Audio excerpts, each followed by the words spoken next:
Hello and welcome to the Daily Royal. My name is Shelby and I have been a royal watcher for the past 10 years. In this podcast, I talk about the daily events of 7 of the European monarchies. So I talk about Belgium, the UK, Denmark, the Netherlands, Norway, Spain, and Sweden.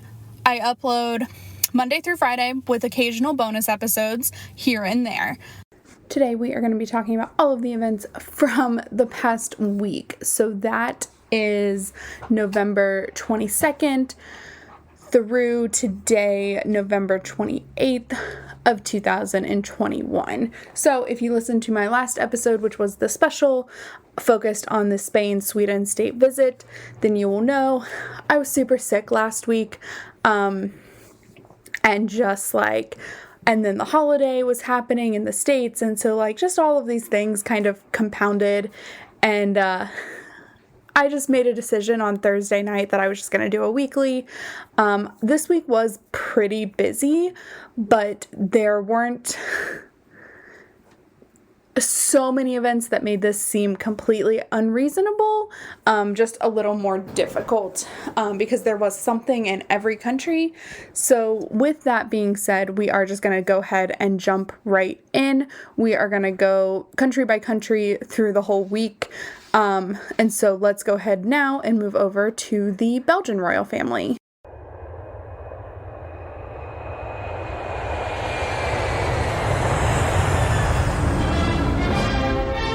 Belgium. In Belgium, things were pretty quiet. Everything that was scheduled was carried out, but there were no unannounced anythings. It was just pretty chill. So we'll start with Monday. So on Monday, King Philippe held his regular audience with the Prime Minister. The reason I am pointing this out is because it was a little different. It was held by phone, which it hasn't been held by phone in a little while. But again, there is what we now know. I don't think we knew this on Monday, but what we now know is another variant, the Omicron, is that what it's called, of COVID. And so things are just picking back up, not super unexpected. But certainly this is where we're at. So there have been some restrictions put in place in pretty much every single country, some postponements of stuff. So, this was Monday's, just a little change up. However, going to Wednesday, things kind of stayed the same. So King Philippe received new ambassadors. So he received the new ambassadors from Bolivia, Somalia, and Cuba, who have just arrived in Brussels to begin their ambassadorship. So that was Wednesday's event, and then Thursday, this was the last event of the week.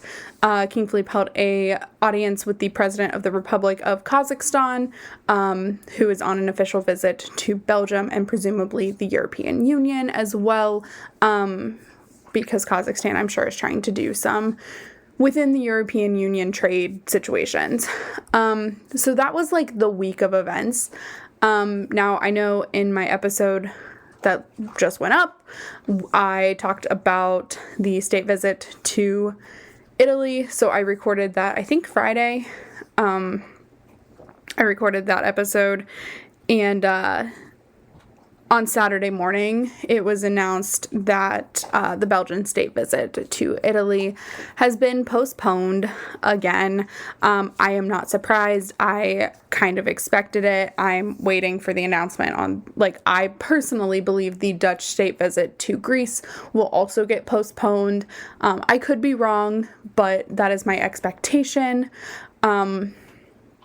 So the actual state visit is postponed yet again. However, King Philippe will travel to Italy for a one-day business promotion that was part of the state visit.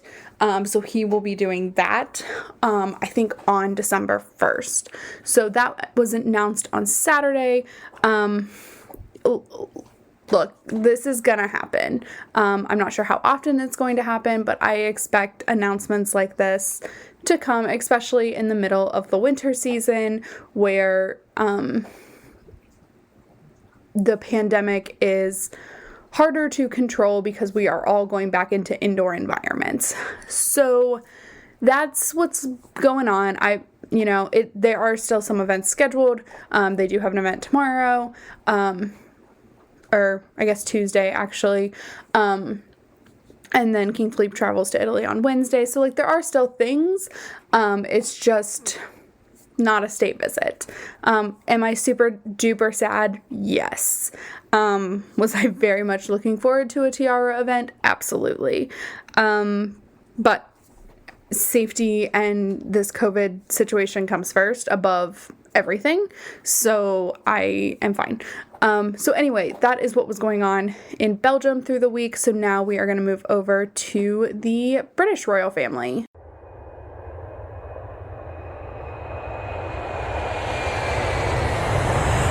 The United Kingdom.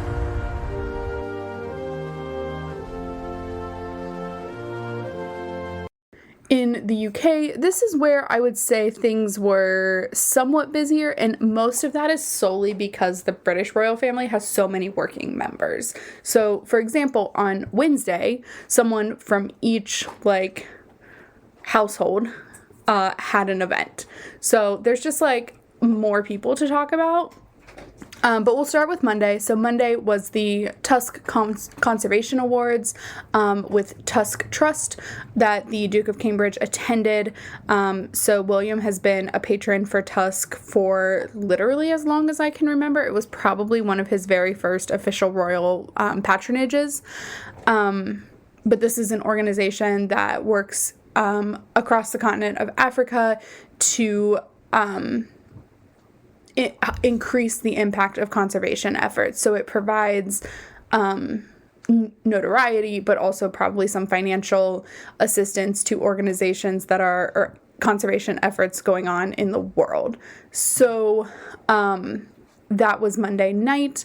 Then we get to Tuesday, and the Prince of Wales visited Cambridge. So he had a day worth of engagements in Cambridge. This in and of itself is not special. It struck me as odd that Charles was doing a day worth of events in Cambridge, rather than the Duke of Cambridge, but that's okay. So anyway, he started his day, he visited the new Research and Development Center of AstraZeneca, which is a healthcare company that just put an R&D facility in Cambridge near the university. So kind of a pipeline situation. But then he also visited the Cambridge Market, as well as a college, which I assume is part of the Cambridge University system, Homerton College. So that is how at least a couple of these colleges, universities work, like Cambridge, Oxford. We've talked about Oxford a lot recently, but they have colleges within their university system, but they're all spread out, they're all very concentrated.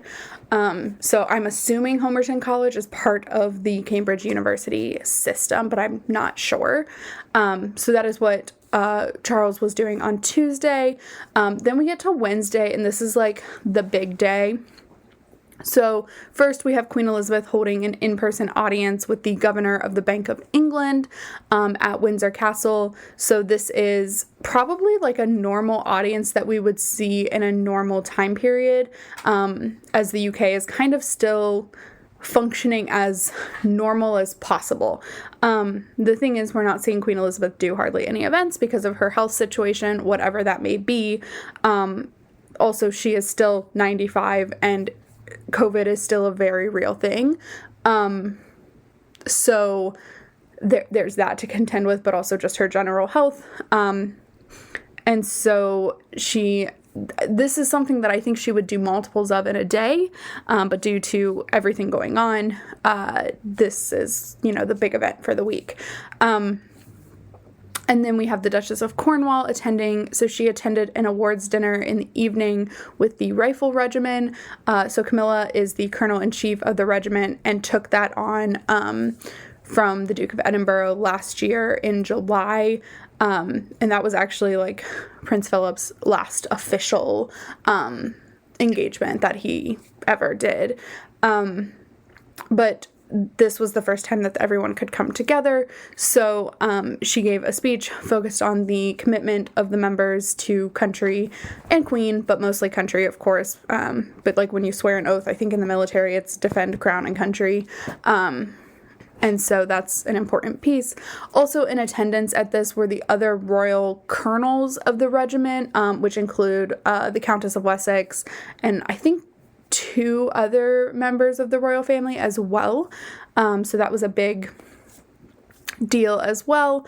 And then also on Wednesday in the morning and afternoon, the Duchess of Cambridge visited a high school to learn about the lessons in their science classes that are being taught, focusing on brain development and how the early years impact that brain development. So just kind of another piece of her research on early childhood and those early years, and how that work is being taught to younger, albeit, not young, but I think they were like level 7s or grade 7s, whatever that means. I don't really understand. I assume that that's somewhere around like early high school, but I could be wrong. I don't know.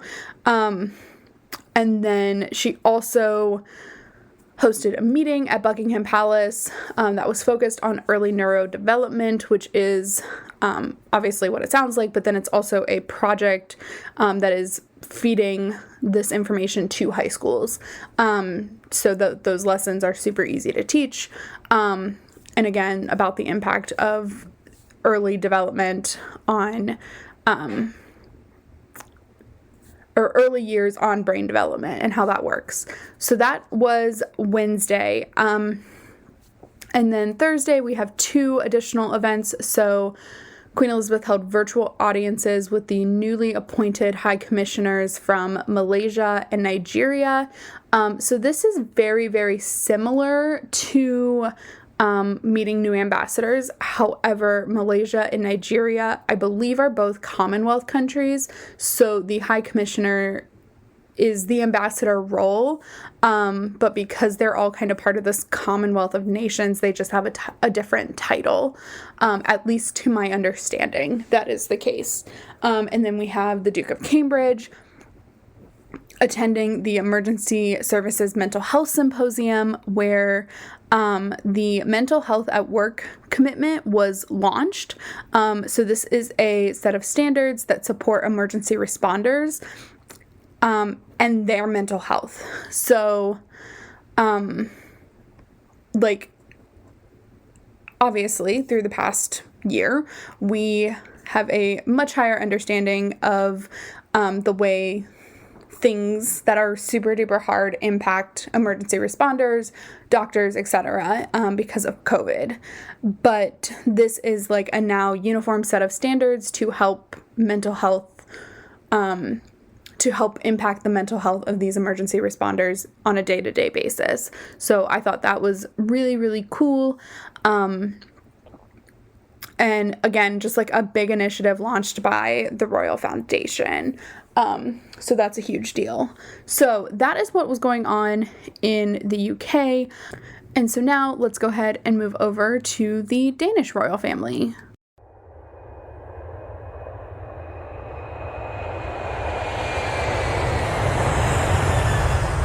Denmark.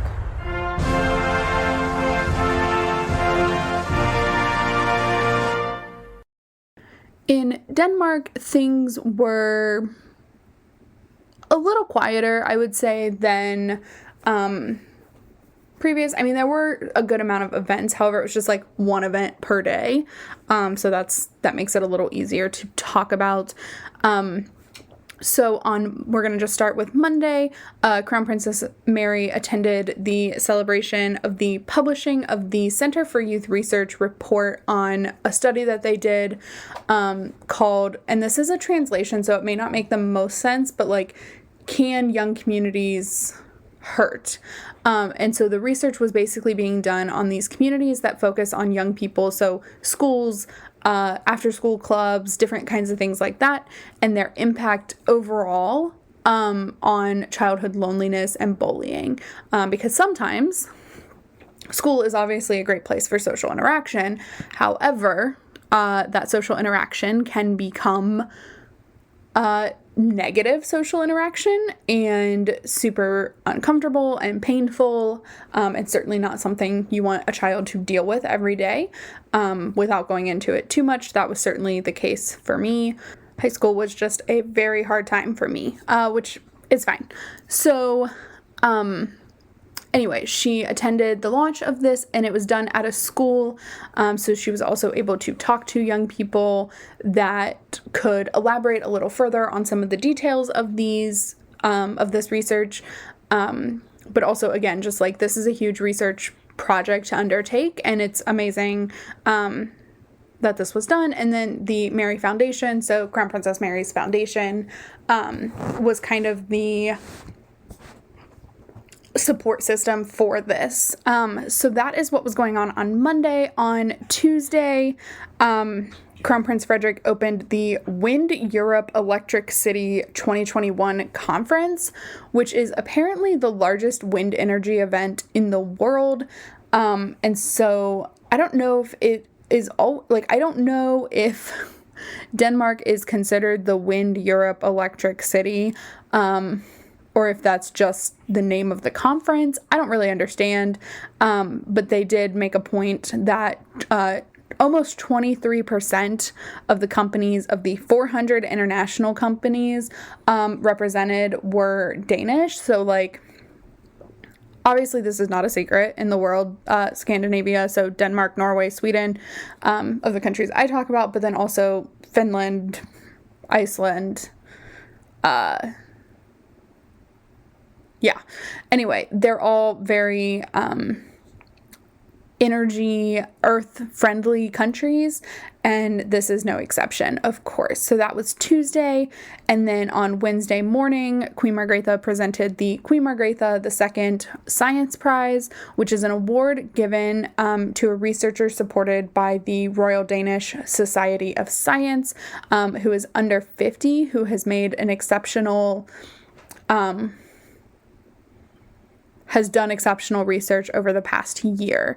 So that was presented in the morning, and then in the afternoon, they didn't highlight this on social media, but they did on the website.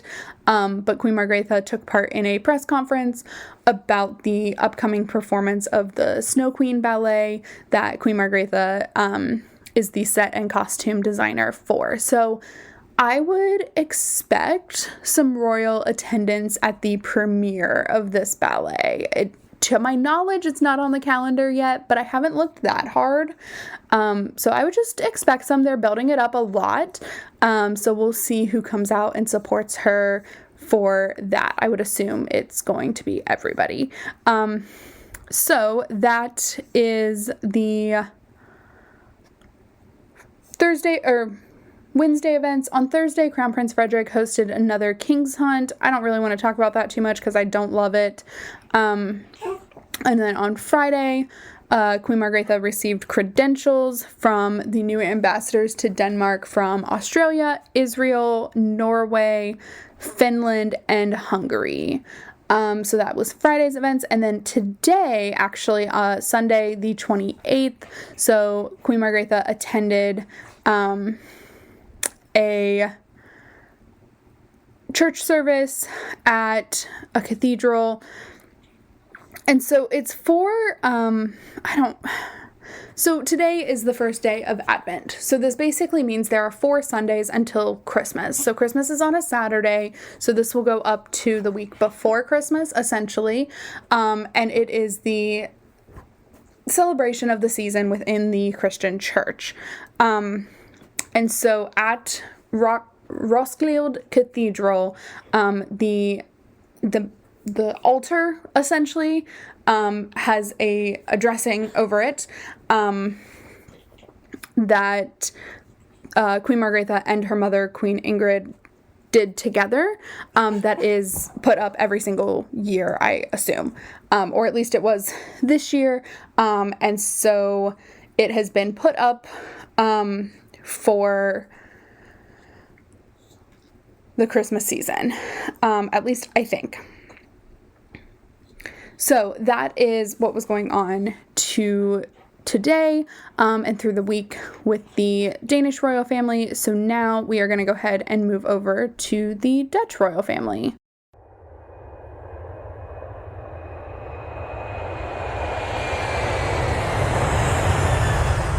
The Netherlands.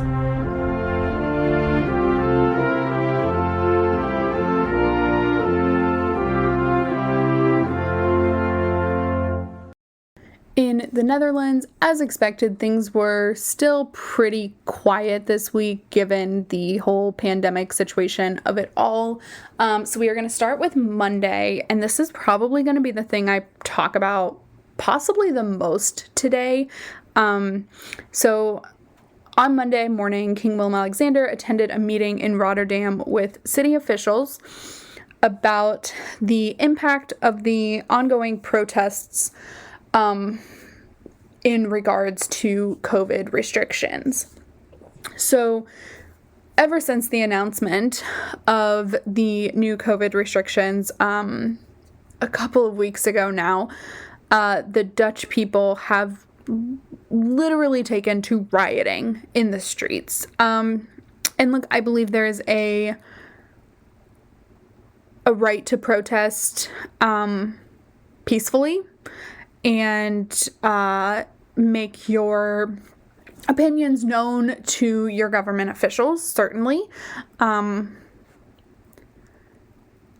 However, we do not need to hurt businesses even more than we are already doing due to a COVID pandemic. Businesses are not thriving at the moment. And we don't need to make anybody's lives harder right now. This applies to the US, this applies to the Netherlands, this applies to literally any protest that has taken place that has turned destructive. This is not the way to do this. I certainly am not Dutch. I do not understand what that feels like to be in the Netherlands and have this restriction. But I know as a US citizen, I have craved some of that restriction because we have never gotten our numbers under control. We have been in free fall for literally 2 years at this point. Things are not getting better. You know, we may think they are, and for a while they are, sure, but things are not getting that much better. And so I would love if we had a federally imposed restriction. Now, I am an odd anomaly, but like, this is so insane. Please stop. Like, it's not safe. So yeah, anyway, obviously due to that, while again, not being political, King Willem-Alexander does need to learn about this situation that is affecting the city and the country at large in a way that is just fact-based and informative. And, like, I don't understand why this is such a problem. Like, I don't understand why people need to be protesting this. Like, it is literally for safety. And it'd be one thing if it were, like, business owners, but it's not. It's young people that are mad because they can't go party. Like, really? You'll survive. And it's not every single young person. I know this, but, like, this, it's ridiculous. Okay, tangent over. Let's move on. So this is a pretty big event for Queen Maxima. She held a meeting with the Minister for Foreign Affairs of South Africa. So this was a meeting in her capacity as UN Secretary General's Special Advocate for financial inclusion and development. And they were meeting focused on inclusive finance, especially in like the digital finance arena. So for a lot of this, and this is something that Queen Maxima talks about kind of a lot, is what an impact the digital banking space has made for lower income countries to really help new businesses, small businesses, single owner businesses thrive, because they don't have to do much. Now they just have to have access to a cell phone and internet, and they are able to bank. They are able to take payment. They are able to do all the things. So that is just like a huge thing. So that was part of the conversation. So that was Monday. Now we get to Wednesday. Queen Maxima had 2 different events on Wednesday. She took part in a working visit with MIND, or MIND, which is a mental health organization, to learn more about the work being done to provide mental health to young people. She took part in a lot of like different roundtable discussions, including with young people themselves about their experiences with mental health, as well as leading professionals and researchers and anybody that has an impact in the mental health world in Amsterdam. So that was a pretty big event for her. Obviously, again, just a little adapted for COVID reasons, but it was in person, all of that good stuff. And then she also, so I'm not sure which of these was first, because she changed outfits, but like they weren't announced that far away from each other, but like the Mind event came first on the social media, but then this next event came first on the website. So I don't know which one was actually first, so we're just going with it. But anyway, Queen Maxima received the first copy of a photo book published by the Hague Story Foundation, which contains 136 photos of the communities within The Hague. So I just like got really, my voice just changed a lot because I just realized that when I was doing this script on Friday, maybe, possibly Thursday, I wrote phone book, and it's been phone book probably on the website since then, which is really unfortunate. Like that's just a really unfortunate situation that I've created for myself. Not gonna lie, that makes me extremely sad. Yeah, I'm just really upset about this. But you know, sometimes I do funny things like this, and this is just what reminds me that I am a human. And usually I catch them when I, like, typos like this when I'm recording, like I just did. However, this has been up for several days. It went up on Friday like that, and it's Sunday. But, you know, it's fine. Okay, so anyway, that was Wednesday event. On Thursday, King Willem-Alexander and Queen Maxima hosted a excellence lunch for Dutch people. So these are people, Dutch citizens, who have won awards and distinguished themselves throughout the last year. This is something that they do pretty regularly. We just haven't seen it a ton because pandemic. But anyway, that is what was going on in the Netherlands. And so now we are going to go ahead and move over to the Norwegian royal family.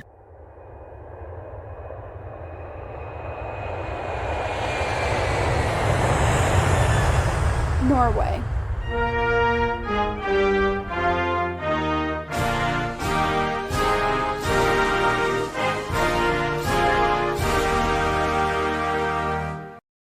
In Norway, this was probably what I would say is like the busiest country. Maybe not. I don't know. The UK was pretty busy too. But there were events like Monday, Wednesday, Thursday, and Friday. So, and just ones that we're going to talk about. Like, there were other events every day too. Just most of those were audiences.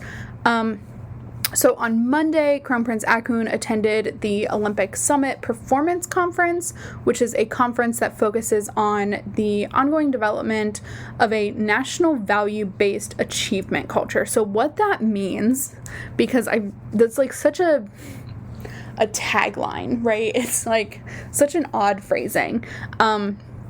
But basically, instead of doing this like medal-based achievement culture, like you only achieve if you win, Instead, it's based on, like, the values that Norwegians hold. So this does not always mean being the absolute best. It means performing to your best, but also, like, taking into account, like, your struggles and your achievements. And, you know, if you performed at your best, then that's fantastic. It doesn't always mean, like, you know, like, your medal count in sports is not the only thing that matters. So that, I think, is a really important thing to focus on. So that was on Monday. On Wednesday, Crown Prince Haakon attended the opening session of the Zero Conference, which is a conference held in Oslo that brings together leaders of government, politics, businesses, and non-governmental organizations, or NGOs, or nonprofit organizations, whatever you call them. They're called different things throughout the world, so I have started trying to use NGO in my vernacular of the podcast, even though here in the U.S. we mostly call them nonprofits. But for the sake of more international vernacular, I guess, I will start saying NGOs, or at least trying to. But they all come together to discuss solutions to the climate crisis. Again, a lot of talking, but Norway is a country known for the action of their climate. Like, they are doing a lot of hard work. So I think either this year or possibly last year, they kind of run together. Norway stopped selling gas-powered vehicles. Like, you can still own them for now, but if you need to buy a new vehicle, you're buying an electric vehicle. You cannot buy a gas-powered vehicle in Norway anymore, at least to my understanding. I'm not 100% sure that's the case, but, like, I'm pretty sure. And so, like, Norway takes action, so, like, this is a place for them to come together to really start discussing, like, what the next steps are for them. So that was on Wednesday. On Thursday, King Harald and Crown Prince Haakon attended a service to celebrate the 100th anniversary of the Mosaic Faith Synagogue in Oslo. So this is obviously a Jewish temple, located in Oslo. That is an important piece of the Jewish culture within Norway, and has been visited by the royals many times. Although they said that, and then, like, literally it didn't feel like they had been there that often, just from the way they talked about it, but what do I know? So anyway, that is what was going on Thursday morning, and then in the evening, Crown Prince Haakon and Crown Princess Mette-Marit hosted a party event thing at their home, Skogum, which is their official residence, but also, like, their home, for people who were affected in some way by the July 22nd terrorist attack in Norway, so both in Oslo and at the summer camp for future socialist Labor Party leaders, which is still just, like, ugh. But this was a way to talk about the way that everybody experienced this in a different way, and also, I don't want to ever use the word celebrate, but I can't think of a better term. Acknowledge, I guess, the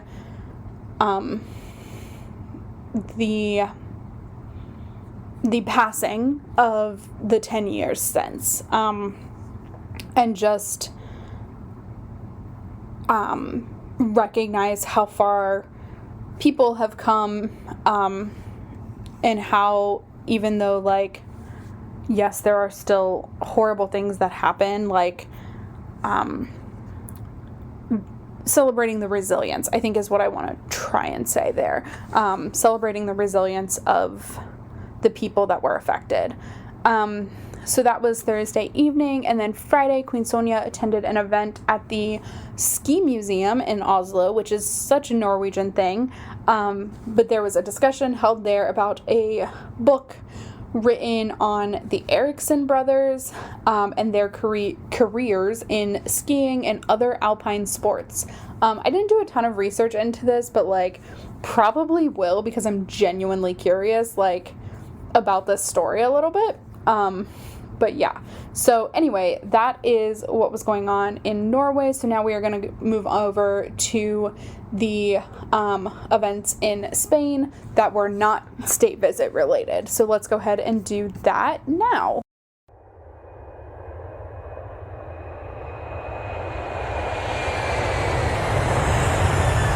Spain.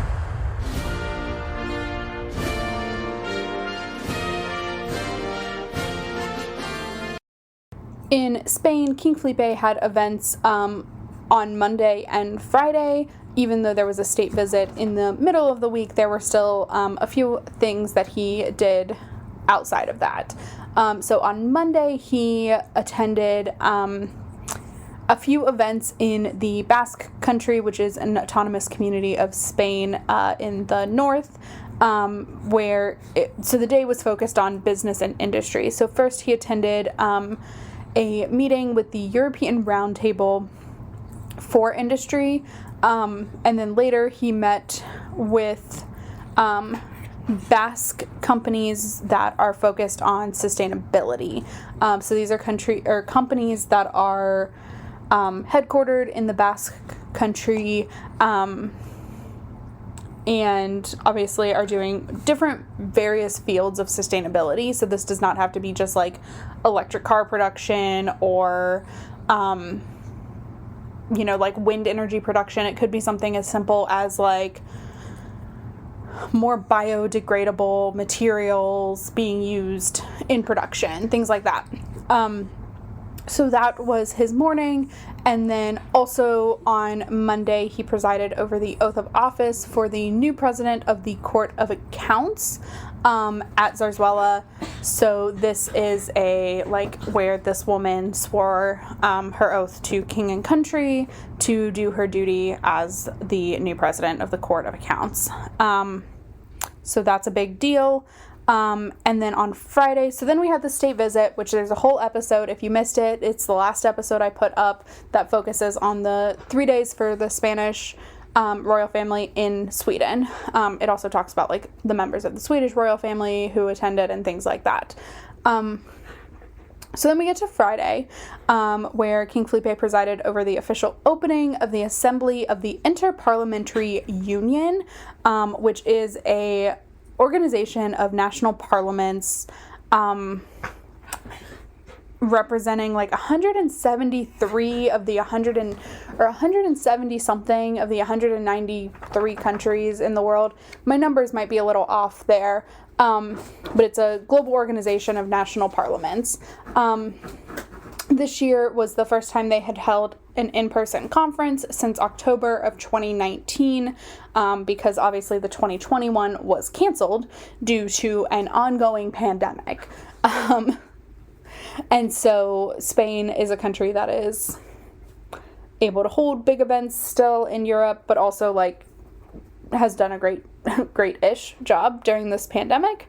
And so they were chosen to host this conference. So Felipe gave a speech where he thanked the assembly for choosing Spain, and then wished them well in their conference for the weekend. So that is what was going on in Spain that didn't have to do with the state visit. King Felipe has a pretty busy week. Queen Letizia has one event this week.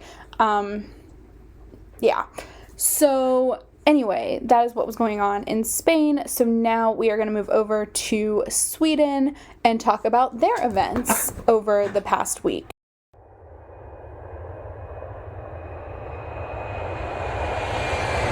Sweden.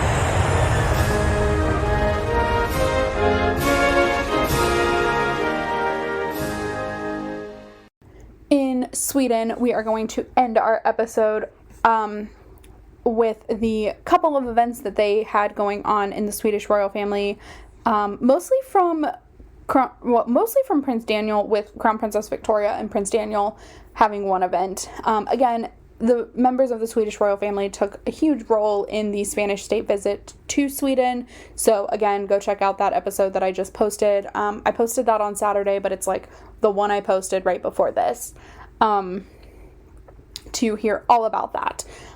So anyway, we will start with Monday, where Prince Daniel attended the Show the Way Prize, which is a prize that honors employers throughout Sweden who continue to include people with disabilities in their workplace, while also, of course, encouraging others to do the same, because that is an important piece. It's certainly a non-discrimination piece, but also just like a normalization. So, of course, people with disabilities have various levels of ability, but, like, normalizing the fact that, yes, most of them can work or some of them can work, and encouraging that and adapting for that is really, really important. So he attended that, and then on Tuesday, he visited the MedTech lab at the Royal Institute of Technology, where he learned about their work being done on 3D microscopy, which has multiple uses, but one of those uses is that it can be used to potentially early diagnose kidney disease, which is something that Prince Daniel, given his own medical history that is public, is really important. So if you don't know, or you're new to listening, or this is your first time ever hearing about this man, Prince Daniel, when he got engaged to Crown Princess Victoria, that was in 2009, maybe 2008. In 2009, he received a kidney transplant because he had kidney disease that had gotten to a point that he needed a transplant. And his father was his donor, which is obviously, like, just an amazing thing in general. But, like, that was all done right before his wedding, or close to right before his wedding. So it is very much a part of, like, his story and becoming a member of the royal family. It is why they took a couple of years to get married from engagement, because he was undergoing some medical things. And, like, he has recovered fully, and now we just all want to put him in a bubble, especially during a pandemic, even though he's had COVID now, because, you know, anyway, such is life. So that was on Tuesday, and then we have the state visit. So again, every member of the Swedish royal family took part in events on Wednesday and Thursday. And then we get to Friday, where Crown Princess Victoria and Prince Daniel visited Skåne County as the 20th county visit of the 21 county tour in Sweden that the royal family is doing. I'm just going to throw this out here now. So the last one was supposed to take place tomorrow. November 29th was going to be the last visit being done, the 21st county. That has been postponed to 2022. So all in all, it will have taken a year and a half to get all 21 counties visited. A year and a half because the pandemic. So I actually am not sure that's the reason this one was postponed. I assume it is, because as we're just going to experience this Omicron variant it's going to shut things down again. It just is. There's not really a way around it. Some countries that have been continuing on as normal the longest, Spain, the UK, they're probably going to do little about, like, canceling big events, canceling any events. However they might, you never know. And so anyway, it's just going to happen. It is what it is. So anyway, back to this county visit. They started their day with a meeting with government officials on different ways that the pandemic has affected the county, including on tourism and travel. And then they visited the university hospital in the Skåne University Hospital to learn more about, obviously, the way the healthcare system has experienced the pandemic, the Delta variant, now the new variant, and the uprising cases, just again because it's winter. They also visited a football club and the museum, the Modern Museum, to discuss the effects of the pandemic on cultural and athletic endeavors going on in the county. And then they also visited St. Peter's Church to pay respects and take part in a service in honor of victims of COVID. So that was the 20th visit. Like I said, the 21st is postponed. That was supposed to be held tomorrow. I did also want to mention, so today in the Swedish royal family, King Carl Gustaf and Queen Sylvia attended a church service, again, first day of Advent, so it's the first Sunday of Advent, and so they attended a service at the big church in Stockholm that is close to the palace. So that is what was going on in Sweden over the past week. That brings us to the end of this episode. I know it's a long one. Luckily, we're in at about 45 minutes. So with that, I'm just going to end. Please check out thedailyroyal.com, The Daily Royal on Instagram. Like and review this podcast, and I will talk to you all tomorrow. Have a fantastic day. Bye.